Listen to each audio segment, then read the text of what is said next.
First up on the program this morning, we want to welcome in our Nevada Attorney General to the program and Republican candidate for governor, Adam Laxalt, with us on News Talk 780 KWH. Mr. Attorney General, always appreciate the time. Good morning. Good morning, Dan. Thanks so much for having me. All right, the campaign's heating up, and you're jumping right into it. Yesterday, you announced your thoughts and plans for education here in the state of Nevada. You called it the civil rights issue of our time. Explain. Well, look, we need to make sure that we are making education the top priority in this state. This is a universal issue. Anyone I speak to wants us to try to figure out how we're going to improve our education. When I mention it being a civil rights issue, just because a child is born in a zip code that doesn't necessarily have good schools, that child shouldn't be stuck forever with no opportunities. So, we need to do better. We need to expand choice, and we need to improve our public schools across the state.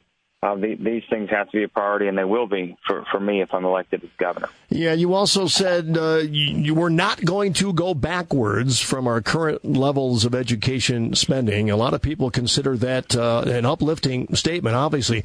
Are there areas that can cost less so we can put the money toward areas you think we really need to put it?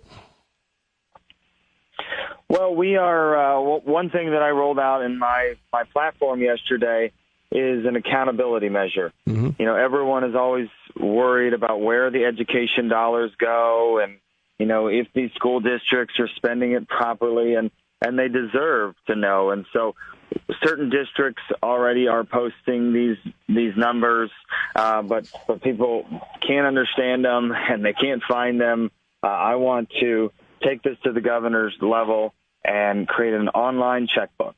And I think that if we put it in a fashion that's easily digestible, people can tell how much of this money is going into the classroom, how much is going into overhead, all these things that people are concerned about on our education spending. And this will be an important reform so that parents and citizens and taxpayers can be engaged and pay attention and try to hold our system accountable. As you've been traveling the state, as I know you've been doing, you've been talking to a lot of people, and I know you're hearing a lot about education because we do here as well. And a lot of folks have those very concerns that you're talking about. Are we spending the money that we have to the best of our ability? Because there are still folks still calling, for more money in education. And I think you've got to answer that question before you even think about that. Would you agree?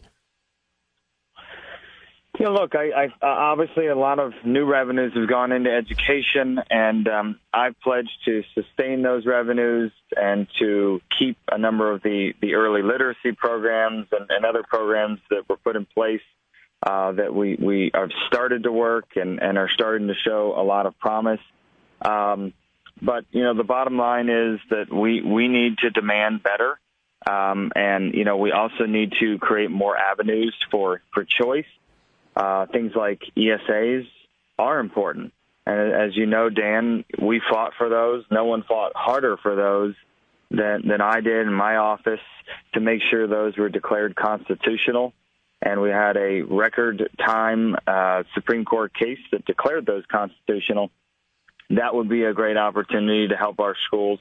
Opportunity scholarships, which were funded last session. I'm pledging to double those opportunity scholarships. This is a great program.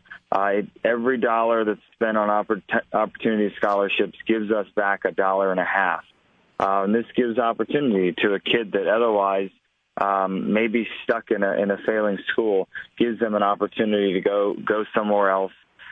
These are some of the reforms that I rolled out that I think can improve the quality of our schools.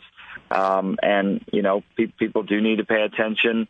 People are paying attention, and they've got to try to hold our electeds more accountable. He's our Attorney General here in Nevada, Adam Laxalt, Republican candidate for governor. Yeah, education savings accounts and expanding those school choice options. I know a lot of people are in agreement with you. Step number one for you, obviously, is to win the race and become governor. But there's going to be some resistance in the legislature, and I suspect among your potential Democratic opponents too, right?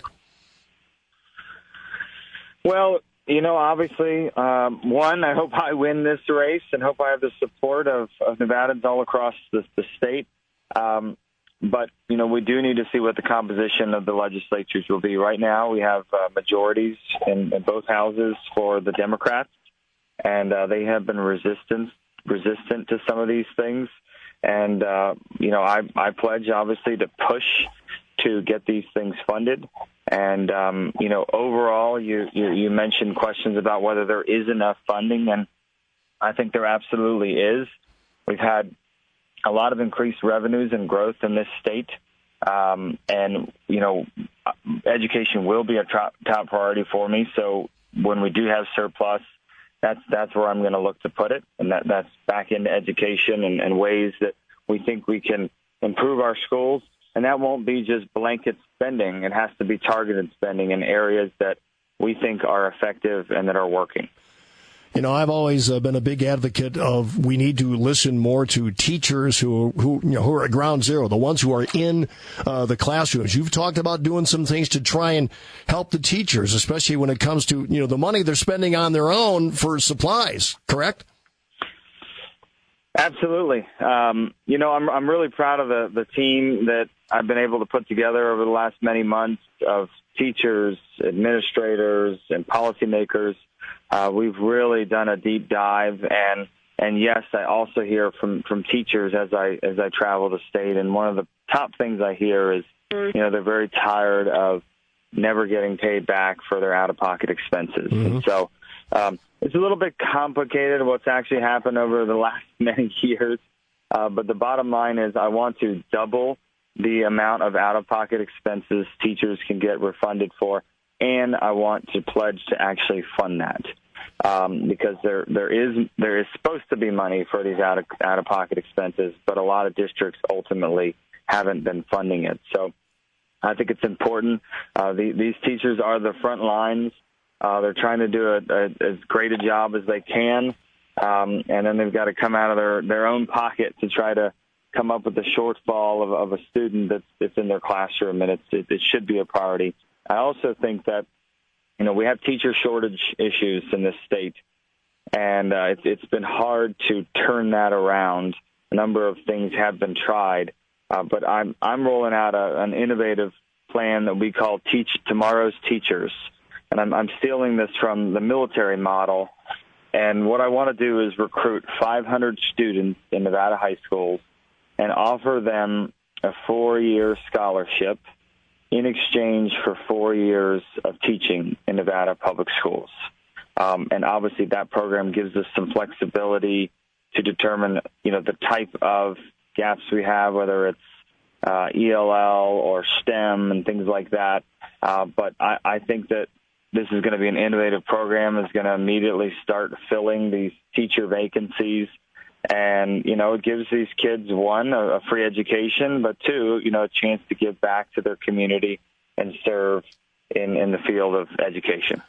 Adam Laxalt, our Nevada Attorney General, is our guest. He's running for the Republican nomination for governor. A lot of folks have been talking about the makeup of school boards, particularly in our two big school districts, Clark County and here in Washington County. You're proposing some potential changes in how we choose at least some of the school board members. What's your plan there? Sure. Well, and I want to make clear that my proposal applies only to Washoe and Clark County. I think the rural school districts should stay the same. But, when I listen to voters and parents in Washoe County, and it's the same in Clark County, people are concerned about the quality of these school boards. And these school boards are in charge of a lot of money and a big system, and a lot of them don't necessarily have any specialized experience in basically running a business. And some of them don't necessarily have any experience in education. And so what I want to do is I want to make sure, first and foremost, that the voters still retain the majority control over a school board. I think that's important. So I want to go to a hybrid approach where the voters elect the majority of the school board, but we're appointing part of the school board, and those appointments can be done with a list of requirements of what we expect if someone is going to be appointed to one of those positions. Nevada Attorney General I Adam should also Laxalt. add, Dan, Yes, sir. that even for the appointed school board members, that I think would be an important feature of this is that they have to stand for a retention election after they're appointed. So still, it goes back to the voters, and they can decide if they don't like their appointed school board member. All right. That's Adam Laxalt, our Nevada Attorney General, Republican candidate for governor here in Nevada. His education thoughts. You can learn more, by the way, at adamlaxalt.com. Campaign's just getting started, Mr. Attorney General. I'm sure we'll be hearing from you again down the road. Thank you for the time this morning. Yes, sir. Thanks so much. Appreciate it.